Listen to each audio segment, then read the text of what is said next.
itu dosen IPB, PS di Australia, suaminya profesor di Sydney University, dan anak-anaknya sekolah semuanya di Australia. Jadi dia tahu persis UTS InSearch itu seperti apa. Apakah dia mampu untuk menghadirkan teman-temannya? Apakah dia mampu untuk menghadirkan saksi guru kursusnya di UTS InSearch ataupun guru dia di Orchid Park Secondary School? Apakah guru dia di SMP Negeri 1 Surakarta? Ya. Nah, ini yang kita tunggu nih. Justru dengan pengumpulan data-data yang dilakukan oleh para netizen, ini malah tambah janggal lagi. Jadi sekarang yang janggal bukan hanya MDIS, tetapi sekarang turun lagi ke SMA-nya, turun lagi ke SMP-nya. Sampai saya juga membuat pernyataan saya di Twitter tadi pagi, jangan-jangan Gibran ini cuma lulus SD.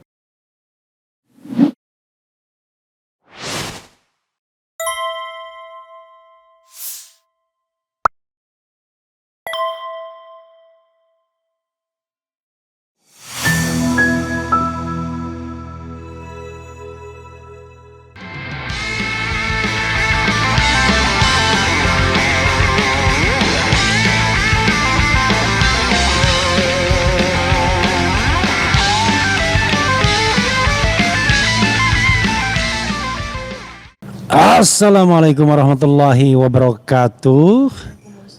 Sobat RH sekalian, jumpa lagi kita di channel yang keren ini, keren cadas.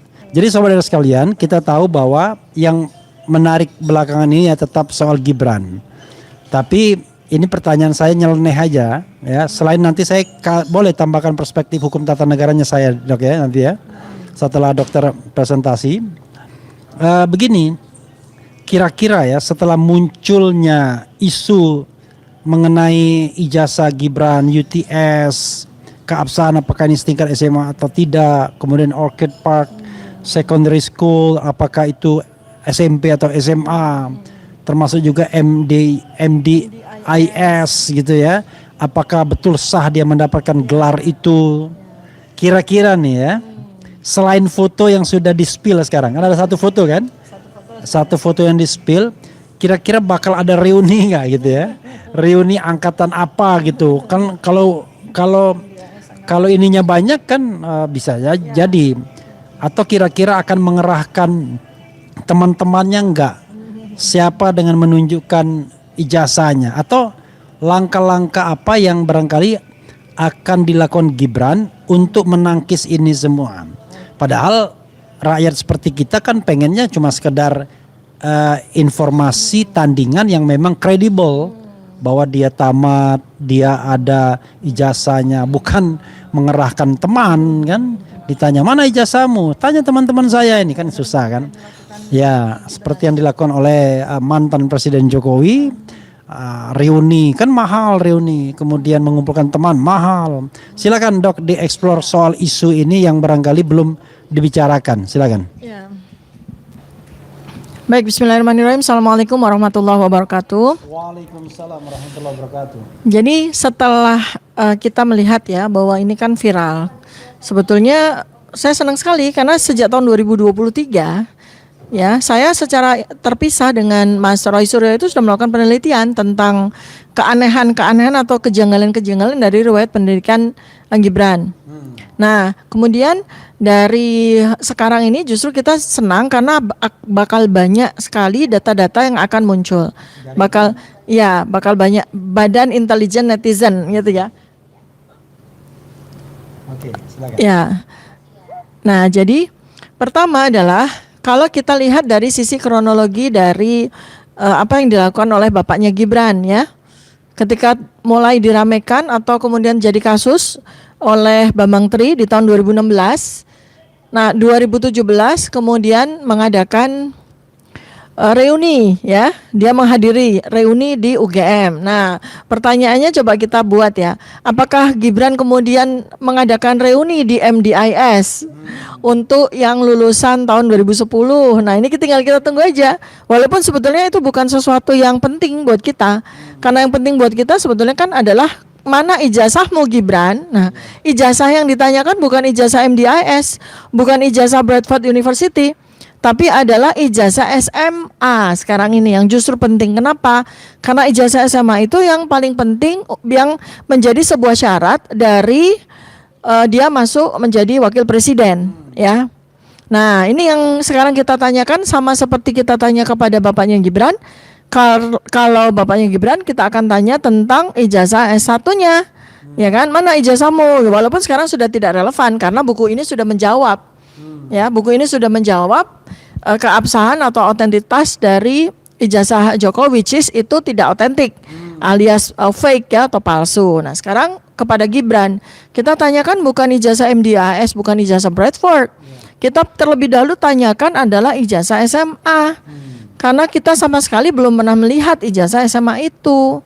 Dan data-data di KPU, dari KPUD Solo maupun KPU Jakarta, KPU Pusat, kita belum punya data. Kita belum pernah melihat ijazah SMA-nya Gibran. Nah, sekarang kalau dari aspek human interest ya, jadi yang kita tunggu apakah kemudian tiba-tiba ada reuni MDAS ini teman-temannya Gibran. Tapi ada hal yang menarik ya, barusan nih Binin kan udah bekerja ya.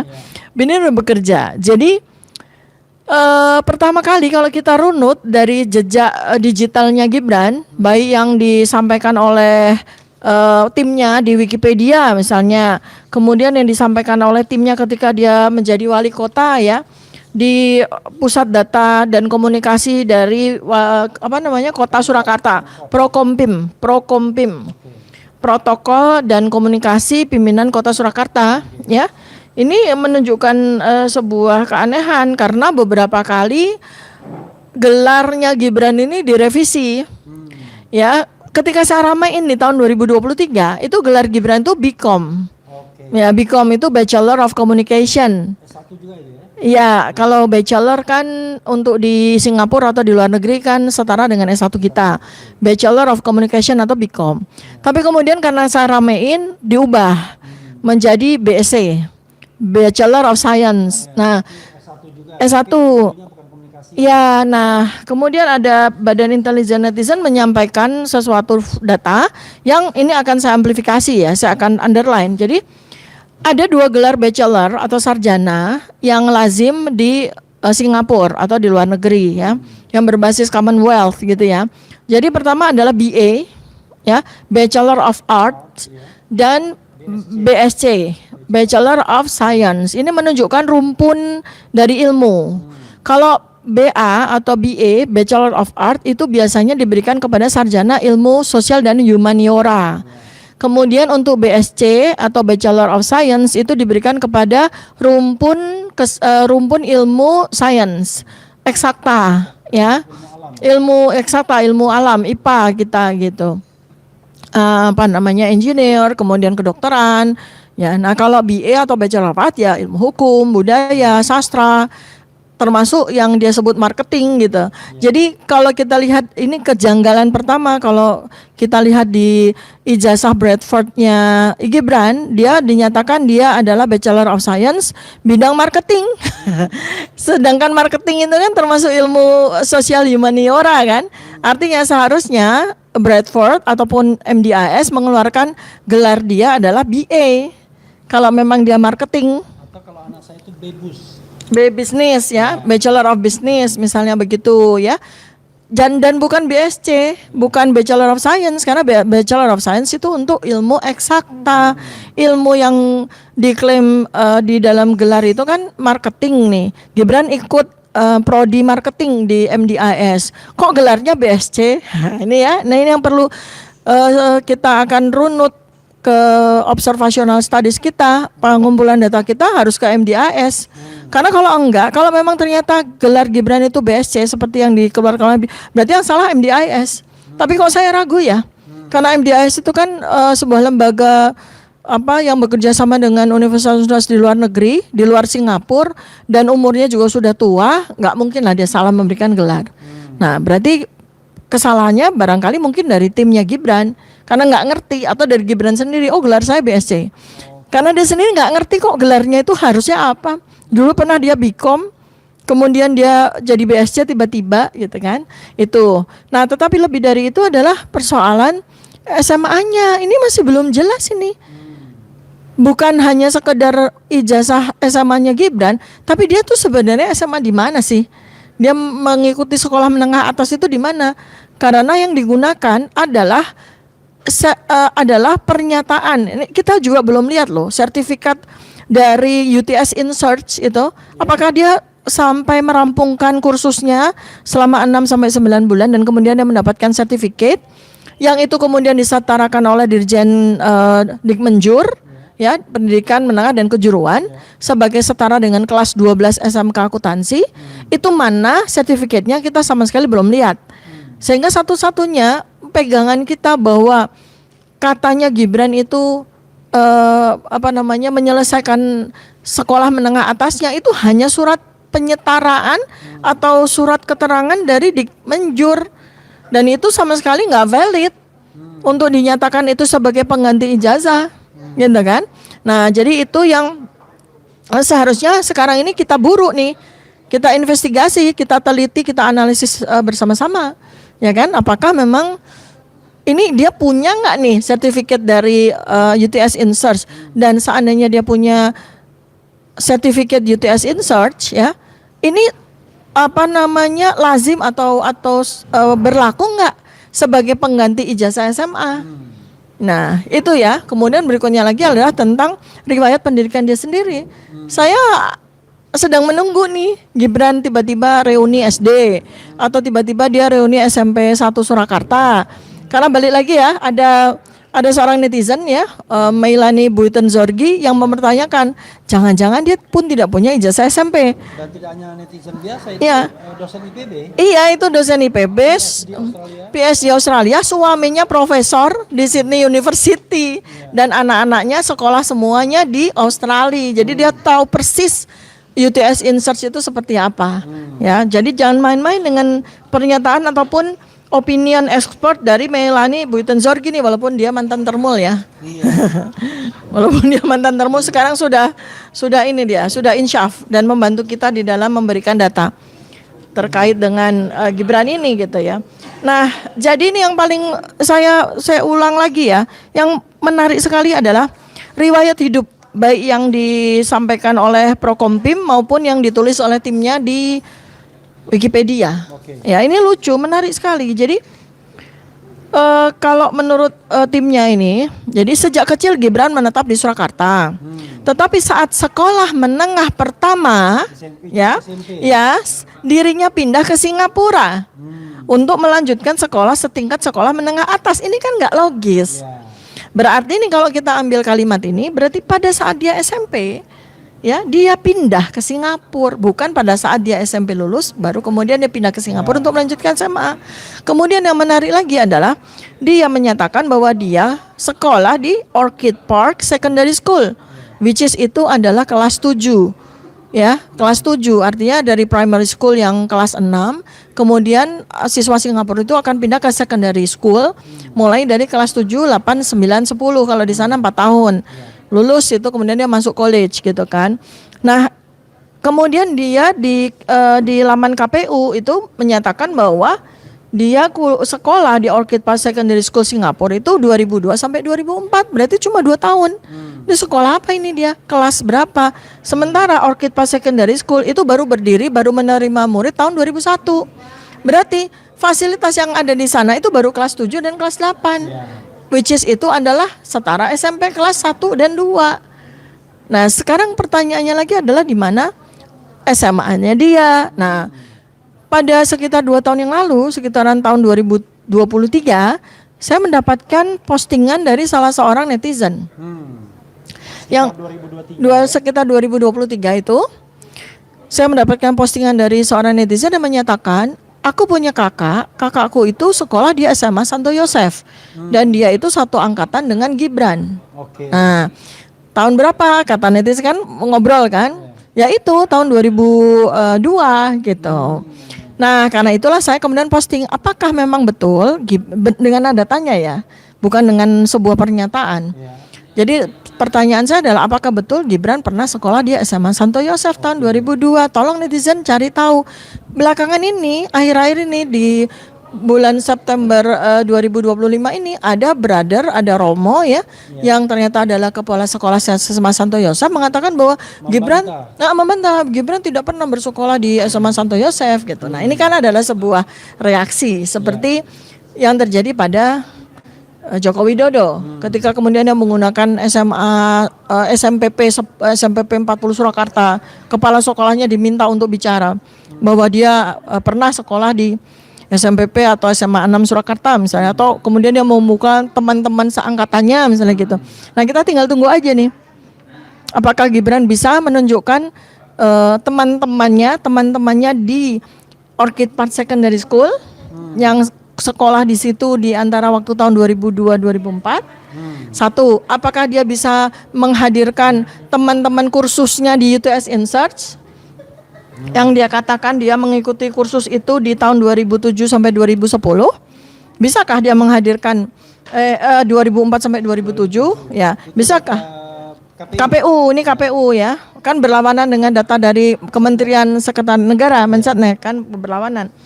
Apakah dia mampu untuk menghadirkan teman-temannya? Apakah dia mampu untuk menghadirkan saksi guru kursusnya di UTS InSearch ataupun guru dia di Orchid Park Secondary School? Apakah guru dia di SMP Negeri 1 Surakarta ya? Nah, ini yang kita tunggu nih. Apakah dia mampu membuat reuni? Ya, reuni SMP Negeri 1 Surakarta, dia mampu nggak membuat reuni seperti bapaknya? Apa dia mampu nggak untuk membuat reuni Orchid Park Secondary School? Apa dia mampu nggak untuk membuat reuni teman-teman kursusnya di UTS InSearch? Atau dia membuat reuni teman-teman kuliahnya di MDIS Singapura di antara tahun 2007-2010? Ya, itu dulu nggak apa-apa, silakan, walaupun itu nggak penting secara hukum, reuni-reunian itu. Tapi kita lihat aja, apakah Gibran mampu? Saya ingin ada satu hal ya. Ini kan ada dua dokumen KPU dan dokumen Setnek. Dokumen ini dari lembaga resmi yang paling terdekat dengan urusan Gibran. KPU terkait dengan pencalonan, kemudian Setnek terkait dengan jabatan dia sebagai wapres. Nah, yang paling aneh adalah kok bisa dokumen itu berbeda dalam hal status UTS. Kalau di dokumen KPU, UTS itu ditempuh dalam tahun 2004 sampai 2007. Lalu disetarakan dengan SMA. Di situ dikatakan SMA.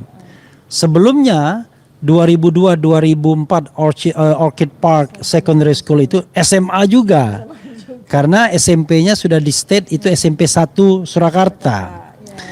Nah, yang anehnya adalah di Sekretariat Negara UTS itu setelah MDIS.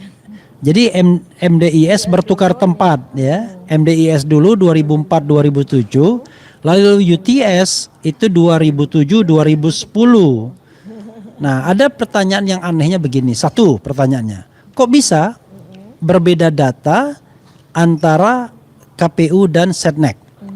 Karena saya rasa nggak mungkin salah tulis, karena dengan logika kan itu kan. Kemudian di KPU kok bisa ada 2 SMA? Dan kalau kita hitung-hitung 5 tahun, ngapain dia 2 kali SMA gitu ya? Kalau dia bilang SMP, SMP-nya sudah ada. SMP 1, itu 2, pertanyaan kedua. Pertanyaan ketiga adalah kok bisa UTS itu ditempuh dalam jangka waktu 3 tahun? Padahal itu kursus. Nah, itu 3 pertanyaan yang dokter harus jawab. Silakan, Dok. Ya. Iya, ini memang kemudian semakin kita telaah, semakin kita analisis dan semakin kita kumpulkan data-data, itu memang semakin nyata kejanggalannya. Semula di tahun 2023 itu saya dan Mas Roy Suryo itu sedang meneliti kejanggalan dari MDIS. Ya, atau AK Bradford University itu yang diklaim oleh Gibran pada waktu itu ya. Saya ingatkan para netizen, Gibran menyatakan di acara Najwa Shihab, acara ulang tahun ke-13 dari Narasi TV, dia menyatakan bahwa ada 2 tokoh ya, Bapak dan Ibu, yang mempertanyakan ijazah saya. Nah, dia tunjukkan tuh ijazahnya, dia tunjukkan seperti itu kan. Nah, kemudian dia menantang untuk ke Solo untuk dia tunjukkan. Nah besok paginya dia memang konferensi pers menunjukkan ijazah Bradford University itu kan waktu itu. Nah sekarang di 2 tahun kemudian di tahun 2025 justru dengan pengumpulan data-data yang dilakukan oleh para netizen ini malah tambah janggal lagi. Jadi sekarang yang janggal bukan hanya MDIS tetapi sekarang turun lagi ke SMA-nya, turun lagi ke SMP-nya. Sampai saya juga membuat pernyataan saya di Twitter tadi pagi, jangan-jangan Gibran ini cuma lulus SD. Oke. Ya, Itu sesuai dengan pertanyaan tadi ya, Melani. Buiten Zorgi, iya. Karena kita juga belum pernah lihat ini kan Ijazah SMP. ijazah SMP-nya juga belum pernah kita lihat gitu. Oke, tadi ya tapi sudah terjawab sih semuanya ya. Memang Sobat Eros sekalian agak aneh kalau ada dokumen yang berbeda antara KPU dan Setnek. Itu bukan hanya salah tulis, tapi kalau di Setnek kan mengesankan seolah-olah UTS itu pendidikan pasca sarjana. Pokoknya pasca sarjana lah, entah itu S2 atau berapa, pokoknya pasca sarjana. Karena itu disebut terakhir. Tapi dalam kenyataan sehari-hari nggak pernah kita sebut dalam riwayat pendidikan kita ya, atau kursus dalam riwayat pendidikan kan. Ternyata iya kan. Lalu mungkin disitulah bingungnya KPU, ya sudah bikin aja SMA 2 kali jadinya, yang which is jadi nggak masuk akal jadinya. Jadi saudara sekalian perlu diingatkan bahwa syarat menjadi presiden itu adalah sekurang-kurangnya tamat SMA.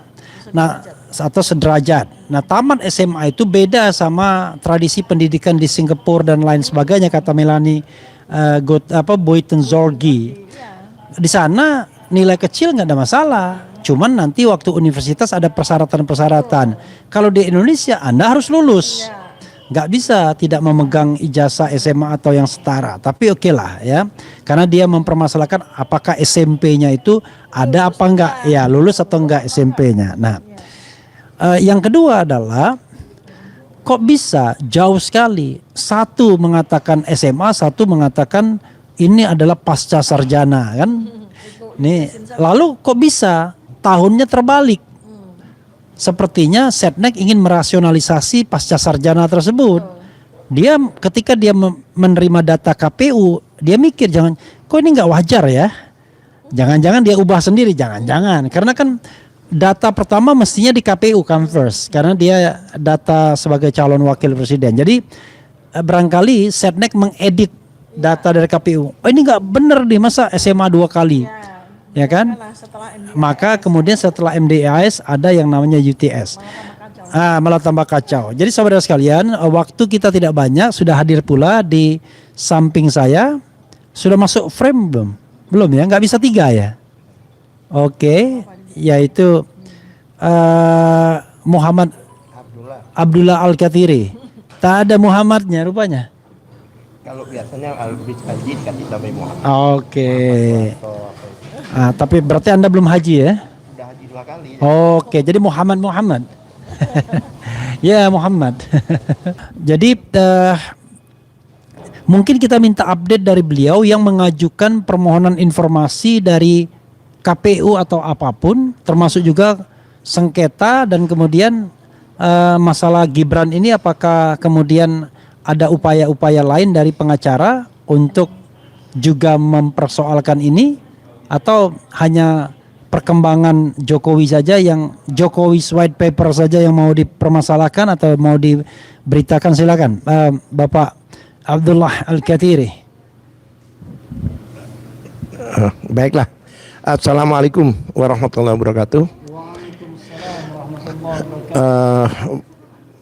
Tadi saya seharusnya bersama dari awal, cuma terlambat ya. Tapi it's okay. Kami memang mendapatkan jawaban dari surat kami ke KPU. Kami 3 KPU yang kami masukkan. KPU Solo, Yogyakarta, Surakarta. Kemudian KPU Jakarta sebagai persyaratan gubernur. Dan KPU Pusat. Ini agak menarik. Kami mengajukan KPU Pusat itu lebih dahulu, tapi respon itu dari KPU DKI Jakarta yang lebih dulu. Kalau menurut saya ini test the water ini, artinya mereka ingin tahu apa jawaban kami mungkin sebelum dibawa ke ranah nasional. Ada kemungkinan kami mungkin tidak akan menjawab sebelum ada jawaban dari KPU pusat. Biar komprehensif jawaban kami itu. Kan seperti itu.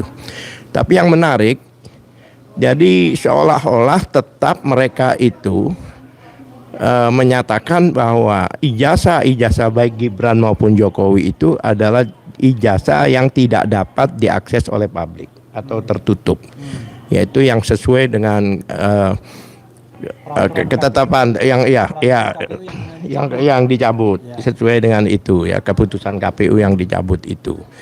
Jadi baik Gibran maupun Jokowi ada 16 poin di situ ya kan, termasuk diantaranya adalah bebas dari G30 SPKI dan sebagainya ya kan, kemudian surat kelakuan baik dan sebagainya, itu ada 16 poin. Menariknya dari jawaban yang diberikan pada kami dari KPU masih DKI kita ini DKI ya, KPU DKI yang sehubungan dengan persyaratan gubernur itu exactly sama konsiderannya maupun undang-undang maupun ketentuan-ketentuan yang dirujuk persis seperti keputusan KPU yang dicabut kemarin. Ini kan aneh, yang itu dicabut, ini dikeluarin kan begitu, sama. Bahkan merujuk keputusan KPU ini, kalau saya baca nggak ada hubungan sama ijazah itu. Cuma kita dibingungkan dengan ada keputusan KPU sekian, KPU sekian, KPU sekian. Memang ada keputusan KPU kalau nggak salah nomor 23 itu, kalau nggak salah 23 tahun 2002 kalau nggak salah itu.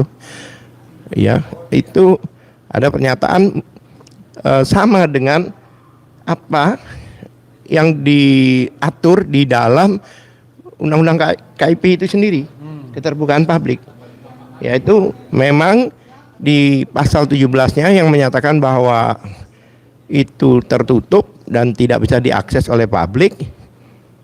Dan pasal 18-nya di itu sendiri, di ketentuan KPU itu sendiri menyatakan bahwa dua hal.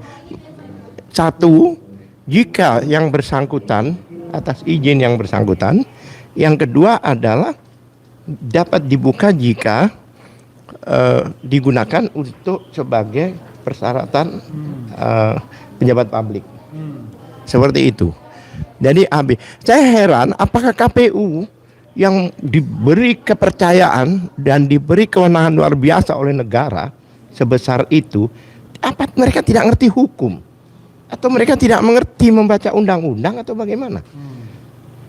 Bahkan kemarin itu pencabutan itu kan hanya disinggung satu saja, yaitu jika diizinkan oleh yang memiliki. Itu sebenarnya kalau yang itu untuk orang awam itu sebenarnya gitu. Ya seperti KTP kita tentunya. KTP kita ini kalau kita tidak membolehkan orang mendapatkan, ya kita itu termasuk yang dilindungi. Tapi kalau memang kita serahkan untuk kepentingan-kepentingan tertentu, contohnya kredit bank lah apa itu kan dibuka. Seperti ini menariknya di dalam kemarin pada saat pembatalan atau pencabutan apapun juga yang dikatakan oleh KPU kemarin, KPU pusat, itu agak menariknya selalu hanya mengatakan jika tidak dapat kecuali dapat izin dari pemiliknya. Nah, sedangkan di dalam Undang-Undang KIP pasal 18 ayat 2 itu ada 2 poin A dan B. Dalam hukum itu ada beberapa yang seandainya ada beberapa pasal atau beberapa ketentuan itu ada namanya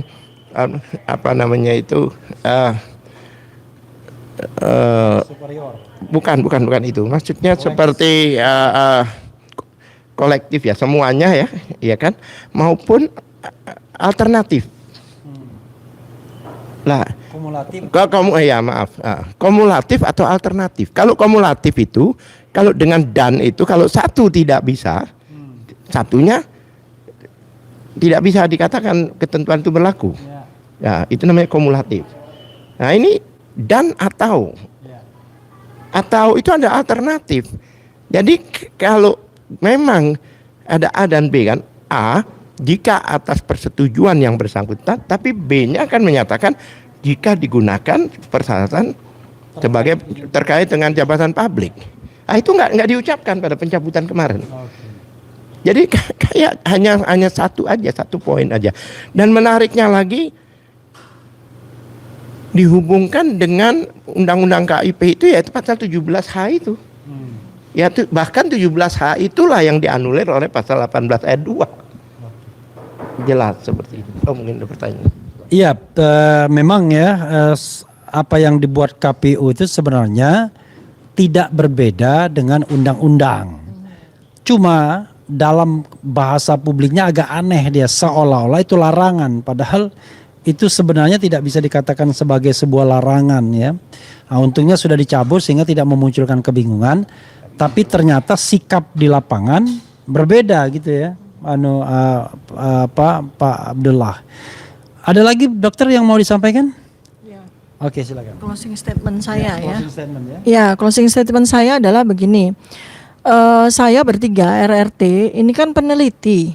Jadi kami sebetulnya kan harus memiliki sebuah tanggung jawab amanah untuk menjawab pertanyaan-pertanyaan yang membingungkan dan kemudian berpotensi untuk merugikan masyarakat. Dalam hal ini adalah persoalan dari keabsahan ijazah baik dari Joko Widodo maupun dari Gibran Rakabuming ini, anaknya Pak Joko Widodo ini ya. Jadi penelitian kami sudah selesai. Kami sudah berkali-kali katakan bahwa penelitian kami tentang ijazah Joko Widodo sudah selesai dan sudah kami bukukan. Sekarang apa yang harus kami lakukan ya? Kami akan lanjutkan penelitian sesuai dengan pertanyaan-pertanyaan yang muncul, yang menghasilkan kegaduhan, yang menghasilkan kegelisahan dari masyarakat ya. Kami akan terjun ke situ untuk mencari tahu, menjawab pertanyaan dari masyarakat tersebut. Apa itu? Yang sekarang ya ijazah dari Gibran, dan ternyata bukan hanya sekedar ijazah universitas, tetapi juga ijazah SMA dan tambah lagi adalah ijazah SMP.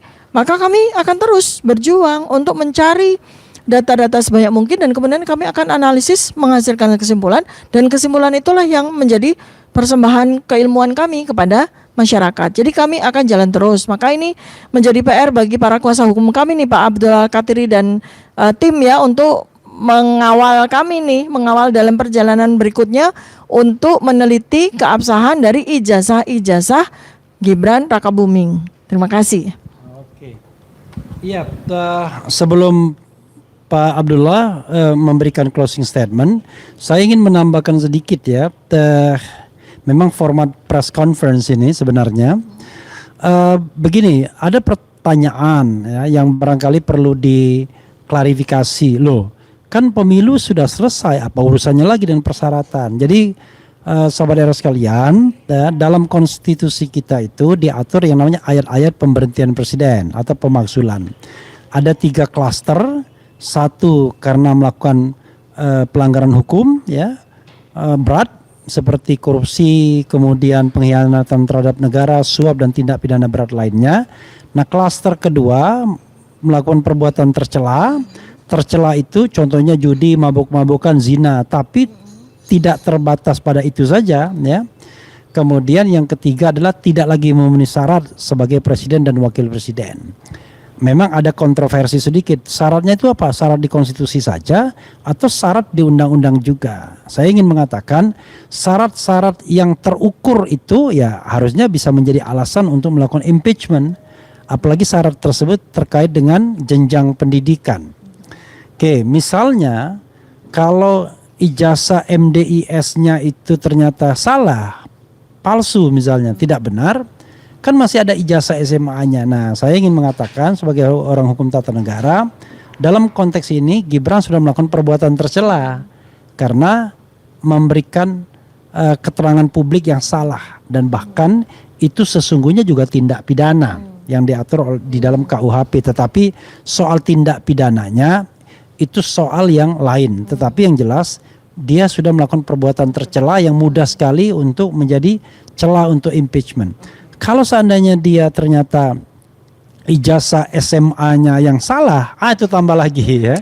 Selain dia melakukan perbuatan tercela, melakukan tindak pidana ya, pemalsuan dokumen, dia juga tidak lagi memenuhi syarat sebagai presiden dan atau wakil presiden. Dalam konteks ini wakil presiden. Bahkan untuk tidak ada ijazah SMA dia kena 3 sekaligus klausul impeachment ini.